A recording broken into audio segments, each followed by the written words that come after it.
Revenue సంబంధించినటువంటి matter ఇది. Revenue అధికారులు మాత్రమే దీన్ని సాల్వ్ చేయాలి. తహసీల్దార్ చేసినటువంటి తప్పులను ఆర్డీఓ కానీ సబ్ కలెక్టర్ కానీ రెక్టిఫై చేస్తారు. వాళ్ళు చేసినటువంటి తప్పులను నెక్స్ట్ జాయింట్ కలెక్టర్ చేస్తారు. జాయింట్ కలెక్టర్ మీద అప్పీల్ వచ్చేసి సిఎల్ఆర్ వీళ్ళు చేస్తారు. అటువంటి సదుపాయం ఉండేటువంటి మాడ్యూల్ను ఈ ధరణి పోర్టల్లో చేర్చని దానివల్ల ఈ అర్జీలన్నీ కూడా మొత్తం పెండింగ్లో ఉండిపోయినాయి.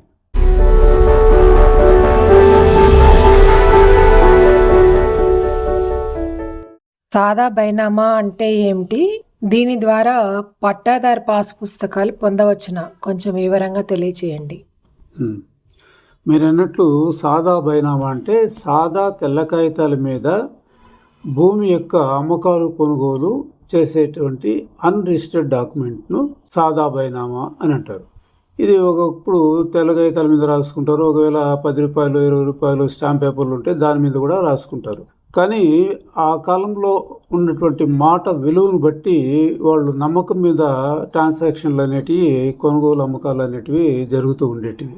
దానిపైనే ఇతరులకు కూడా అమ్మేది కూడా ఆ ట్రాన్సాక్షన్ పైన అమ్ముతూ ఉండరు.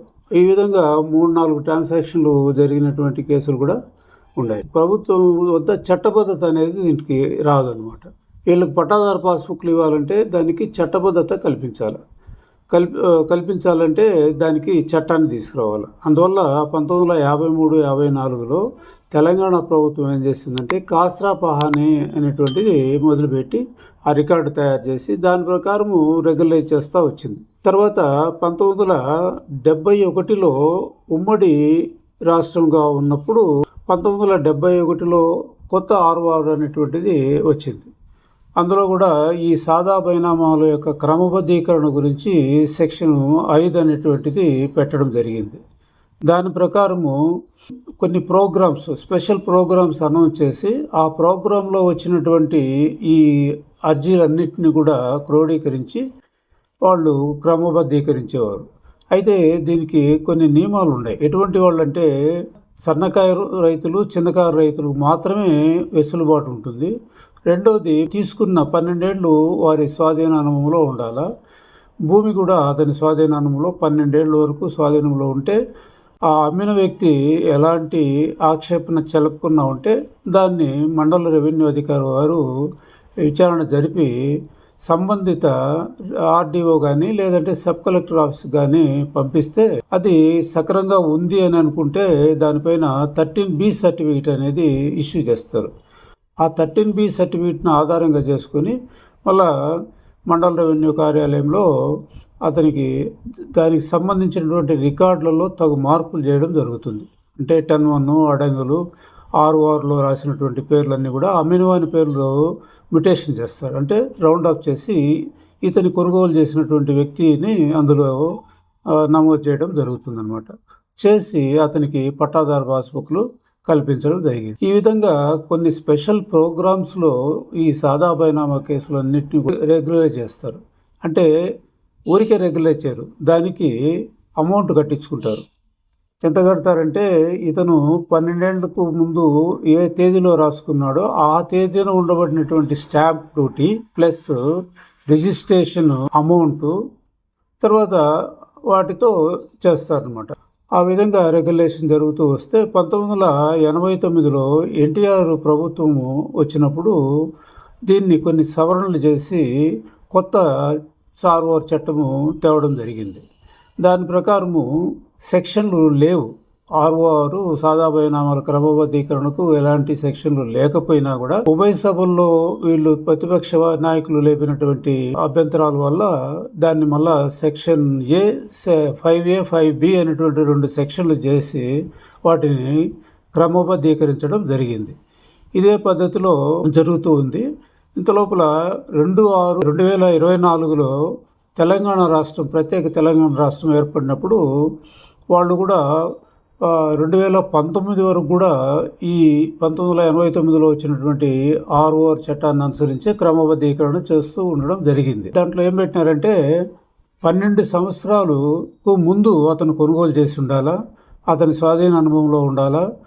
తర్వాత వాళ్ళకిద్దరికి నోటీసులు పంపిస్తారు. అమ్మినవానికి కొనివానికి నోటీసులు పంపించి వాళ్ళు అఫిడవిట్ ఫైల్ చేయాల్సి వస్తుంది. ఆ అఫిడవిట్లో ఇది సరిగా ఉంది, ఇతన్ని క్రమబద్ధీకరించవచ్చు అనేటువంటి నిర్ణయానికి వచ్చినప్పుడు దాన్ని రెగ్యులైజ్ చేస్తారు. రెగ్యులైజ్ చేసి సంబంధిత రికార్డులు సరైన నమోదులు చేసి అతనికి పట్టాదారు పాస్బుక్లు ఇవ్వడం అనేది జరుగుతుంది.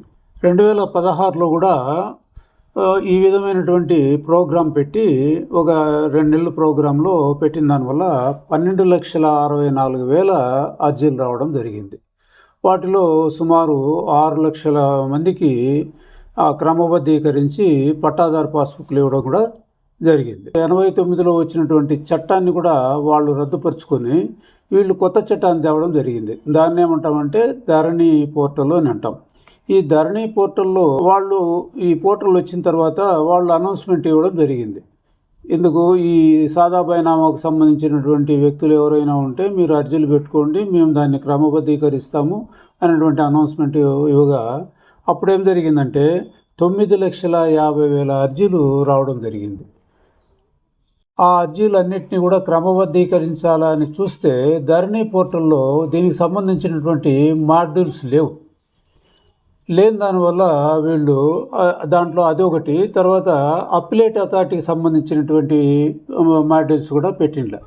ఇప్పుడు రెవెన్యూ సంబంధించినటువంటి మ్యాటర్ ఇది. రెవెన్యూ అధికారులు మాత్రమే దీన్ని సాల్వ్ చేయాలి. తహసీల్దార్ చేసినటువంటి తప్పులను ఆర్డీఓ కానీ సబ్ కలెక్టర్ కానీ రెక్టిఫై చేస్తారు. వాళ్ళు చేసినటువంటి తప్పులను నెక్స్ట్ జాయింట్ కలెక్టర్ చేస్తారు. జాయింట్ కలెక్టర్ మీద అప్పీల్ వచ్చేసి సిఎల్ఆర్ వీళ్ళు చేస్తారు. అటువంటి సదుపాయం ఉండేటువంటి మాడ్యూల్ను ఈ ధరణి పోర్టల్లో చేర్చని దానివల్ల ఈ అర్జీలన్నీ కూడా మొత్తం పెండింగ్లో ఉండిపోయిన దానివల్ల సివిల్ కోర్టులో చేరడం అప్పీల్ వేయడం జరిగింది. అప్పీల్ వేసిన దీంట్లో ఆ సదుపాయం లేదు కదా. అందువల్ల ఏం చేసినారు, పబ్లిక్ లిటిగేషన్ పిటిషన్ అనేటువంటి ప్రజా ప్రయోజనాల పిటిషన్ అటువంటి దాఖలు చేస్తే హైకోర్టు ఏం చేసింది, విచారణ జరిపి ఈ 9,50,000 వచ్చినటువంటి అర్జీలన్నిటి మీద స్టే విధించింది. దాన్ని మీరేమి తాకద్దండి, ఏం దాంట్లో ఇది లేదు కాబట్టి స్టే విధించింది. మళ్ళీ ఇది 5 ఏళ్ల తర్వాత 2025లో భూభారతి చట్టం అనేది తేవడం జరిగింది. అయితే భూభారతి చట్టంలో ఈ ధరణిలో ఉండేటువంటి లోపాలన్నింటిని కూడా సరిచేసి ఈ ధరణి చట్టంలో సెక్షన్ 6 అనేటువంటి సెక్షన్ పెట్టి ఈ వచ్చినటువంటి అన్నింటినీ దరఖాస్తులన్నింటినీ కూడా పరిష్కరించి వాటిని సెక్షన్ 6లో ఇచ్చి పట్టాదారు పాస్బుక్లు ఇచ్చేదానికి అవకాశం కల్పించింది. దీంట్లో ఇంకొక లోపం ఏముంది, మొట్టమొదటి దాంట్లో వ్యవసాయ భూములు కాకుండా వ్యవసాయేతర భూములకు ఇచ్చేటువంటి రెగ్యులైజేషన్ కూడా అందులో లేదు, దీంట్లో కల్పించినారు. కాబట్టి ఈ అన్నీ మేము కల్పించినాము, మీరు దయచేసి ఆ స్టే ఎత్తేయండి అని చెప్పి మన గవర్నమెంట్ ప్రభుత్వం తరఫున అడ్వకేటు ప్రొసీడ్ అయినాడు.